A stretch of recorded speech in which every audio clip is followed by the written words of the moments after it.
आषाढी एकादशी निमित्त भंडारा शहरातील प्रसिद्ध रांगोळी चित्रकार चित्रा वैद्य या तरुणीने विटेवर विठ्ठलाची रांगोळी काढत पंढरीच्या रायाला स्मरण करत विटेवरी उभा कटेवरी हात त्रैलोकाचा नाथ पांडुरंग या म्हणीची आठवण करून दिली आहे।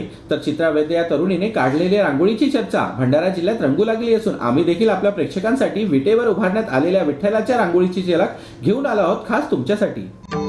विटेवरी उभा कटेवरी हात विटेवरी उभा कटेवरी हात त्रैलोक्याचा नाथ पांडुरंग त्रैलोक्याचा नाथ पांडुरंग त्रैलोक्याचा नाथ पांडुरंग पांडुरंग हरी पांडुरंग पांडुरंग हरी पांडुरंग पांडुरंग हरी पांडुरंग पांडुरंग हरी पांडुरंग।